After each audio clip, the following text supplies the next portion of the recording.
Starfield is releasing real soon. Now, whether it turns out to be good or bad, there's a lot to talk about. There's already a ton of public information out there to analyze, and some you may not have even caught. There's a lot to get to know and get caught up before release, so we've got 10 categories here. Let's get started with number 10. First things first, it cannot be understated just how big this game is seemingly going to be. Now, from all the pre-release information we've heard and seen, it sounds really big. The Bethesda Fallout games were basically confined to a single city and the area around it. The Elder Scrolls games are set in entire countries, but in Starfield, there's no joke, this is from the developers themselves. Obviously, you have to see it to believe it, but they're saying it.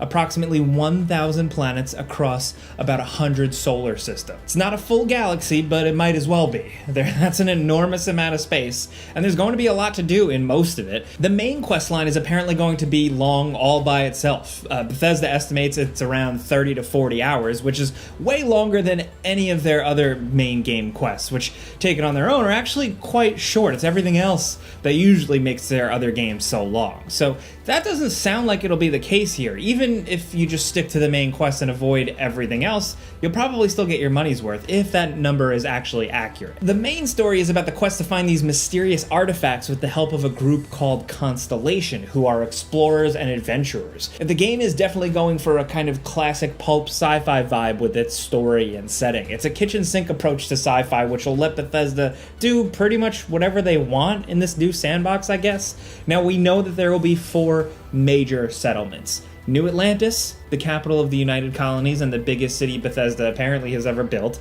Then there's Aquila City, which is the capital of the Freestar Collective, which Bethesda describes as a loose confederation of 3 distinct star systems, but let's call them what they are. Sounds like space cowboys.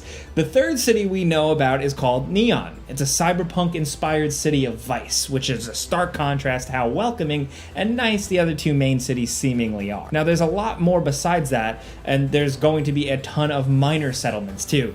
We just don't mean like generic shacks in the middle of a planet. These places are apparently still going to be pretty big and elaborate. Just from the trailers, some of these random locations look bigger than most major cities in other Bethesda games. But we'll talk more about planets and other settlements in a little bit.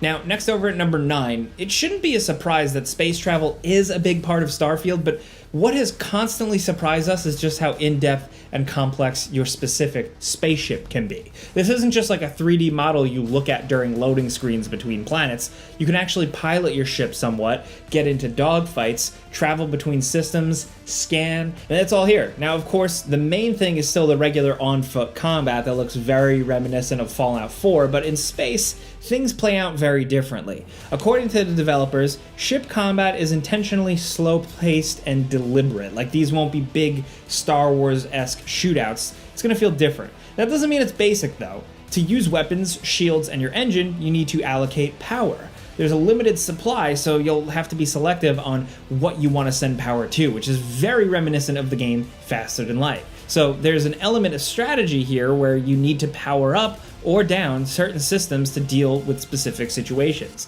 Do you power up shields to max and tank damage, or do you set your engines to maximum and play keep away? Those are the kinds of decisions it sounds like you're going to be making on the fly in the game world. Now, ship customization is a huge feature here, and it looks like it'll be one of the most interesting. The game starts you off with a basic ship, but from there you can buy pre-built ones or design a ship from scratch yourself. Shipbuilding is entirely modular. You can move and attach parts however you want, as long as certain requirements are met. We're guessing that you have to put on landing gear, an exit ramp, some kind of docking system, an engine, rockets, cockpit, but it looks like there's tons of ways you can actually do that and arrange and customize your ship.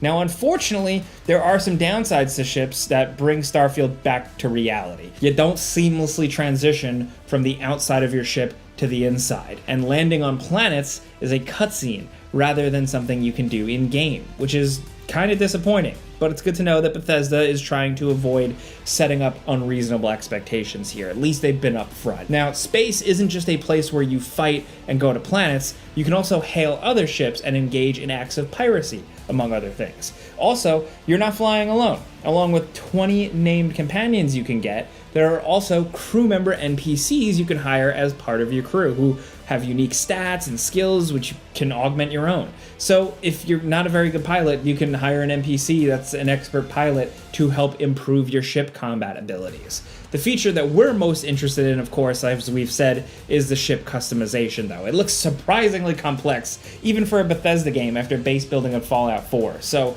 we really want to see if it's as open-ended as it looks in the trailers. Now, next over at number 8, let's talk planets. You know, all those 1,000 or so planets, they're not just there for show. You can actually land on and explore most of them. While you're in planetary orbit, you can scan for resources and select a landing location. Yeah, this isn't Mass Effect 2 where you gather resources from orbit. You can actually land on most planets where you can wander around, find hotspots, scan plant life, deal with hostile aliens, and just explore. Planets look to vary wildly in atmosphere and biomes. Some planets have thick forests, some are frozen wastelands, others are just empty, blasted moons. It all sounds too good to be true, but keep in mind that most planets out there aren't handcrafted. They're actually procedurally generated. It only makes sense considering how huge planets actually are and how many of them there are, but don't go to any random planet and expect to find something completely unique and special if you land in any random spot. Like, that's just speculation from our part. Like, we doubt that Bethesda's gonna make some incredible handcrafted thing and hide it away on a planet that statistically 99% of players aren't even gonna see, but who knows? Now, next over at number 7, here's the real reason you want to check out all these planets. The base building is back from Fallout 4, but it looks much stronger here. On any random planet, you can start building your own base that can be used as a shelter, a place to store items, and also build machines that can mine the planet and generate resources. Your space base needs power to function, so like Fallout 4, this is a more complex system than in many games, but hopefully the power stuff is a little less fiddly this time.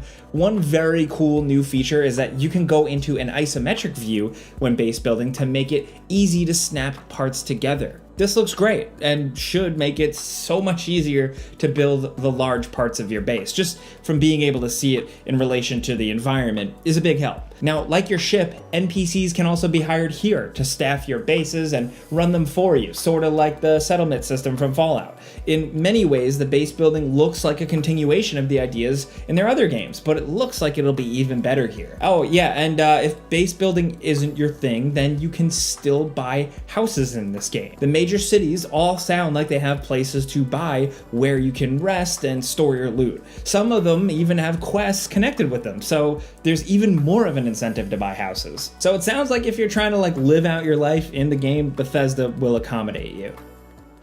Next over at number 6, let's talk factions and quest lines. Now, some of our favorite parts of Skyrim are from the faction quests. They're organizations that you can join that have their own story to play through. They're smaller than the main quest, but bigger and more elaborate than your most random side quests, and completing them usually gets you unique rewards. And it sounds like Starfield is going all in on faction quest lines, because from all the pre-release information we've seen and read and watched, there's going to be a lot of them. There's Constellation, which we're guessing is just the main quest, but then there's also the United Colonies, the Freestar Collective, Ryujin Industries, a corporation on Neon that the devs have confirmed is a faction that you can join, and the Crimson Fleet.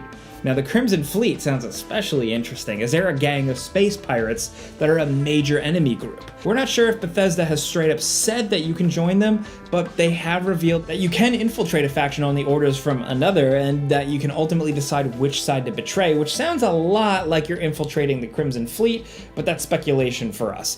The last major faction is currently the most mysterious. These are the guys called the House of Varun, who apparently worship like a snake deity. This one Bethesda has been very tight-lipped about. We have no idea if you can join them or not. That leaves at least 4 major factions we know you can join in this game, which is still a lot. Now over at number 5, for people that bemoaned Fallout 4's simplification of the role-playing elements Bethesda is normally associated with, it looks like Starfield will be addressing many of your complaints. There is, of course, character customization where you can change your appearance, but along with that, you can also give your character optional traits that add to their history. You can choose where they grew up, or even if they have living parents, which can add new wrinkles to your experience and give you additional dialogue options. cutscenes. The voiced main character is out, and Starfield is back to having a silent protagonist. The dialogue wheel is also gone, and it looks like the list is back. This might not seem like a major change, but for people who really want a lot of choices in dialogue and want to know exactly what their character is saying, this is big. That means fewer options that are just yes, yes with snark, and no, and more actually conversation trees with multiple different directions and outcomes. At least that's what we're hoping for. We don't know for sure, but we will say that just the presence of a dialogue list is a step in the right direction. There's also a persuasion minigame that's sort of like Oblivion, but it also looks like a lot more clear just from the screenshots that we've seen. This is just from looking at pictures, but it seems like you get multiple options that are green, yellow, and red. Green are easier to pull off, red are harder, and you've got only so many turns to convince someone before the minigame fails. The speech system is closer to Fallout 3. It's chance-based rather than Fallout New Vegas, which just required you to have high enough speech skill and you'd always win. That means you always have a chance of winning a persuasion check in Starfield, but on the flip side, there's also always a slight chance that you can fail. So good luck. Next, over at number 4, Starfield has a skill tree, but it's not quite the same as what we got back in Fallout 4. In this game, there are multiple skill trees: physical, social, combat, science, and tech. Now, many of these skills we've seen so far look like things similar to Fallout, but there's a major wrinkle. You can only unlock the first rank of a skill. If you want to increase its rank, then you need to complete specific challenges. So they've made the skill system a kind of hybrid between Fallout 4 and the Elder Scrolls. In the fantasy series, you get better at things by doing them. Using an axe a lot made your axe skill go up. Lockpicking doors and chests made your security skill go up. Things like that. Depending on how it's implemented, this actually may be an improvement, or it could add some annoying busy work to ranking up your skills. It just depends on how demanding these challenges are. Hopefully, like to level up your speed, you don't have to run and collect 1 million Korok seeds or something. Oh my god. Personally, we do think this might be a good change as long as they pull it off. It was kind of silly how you could just rank up a single skill right from the start in old Bethesda games, like jumping up and down 1 million times if you wanted. It almost made things too easy, so we'll see how it goes here. Now, down at number 3, we did allude to this earlier, but Starfield doesn't force you to be a goody two-shoes space explorer. You can be a full-blown space criminal if you want. That means you can attack civilian vessels, pirate cargo shipments, steal from other ships, even steal entire other ships to add to your fleet. You can also smuggle illegal goods for money. Smuggling can be tough because if you've got illegal goods on your ship like human organs, then your ship is scanned by the authorities and you'll get caught, fined, and possibly thrown into jail. There are ways around the scans though. You can buy special ship modules that can be used to hide things. I bet these things can't just be bought anywhere though. Probably a lot harder to find. So there's actually a lot to do in Starfield if you want to be more of a bad guy, and we are all for that. Now down at number 2, this might be their least buggy game yet. Now take this one with a grain of salt because Bethesda games are pretty well known at this point for launching in a buggy state, but head of Microsoft Game Studios Matt Booty has come out and said that if Starfield shipped today, this would have the fewest bugs any Bethesda game has ever shipped with, which is a bold claim, but one that we're at least a little inclined to believe. We know the game has seen some large delays from its initial release date of November 2022, and a big reason they've always given for pushing the game back was for polish reasons.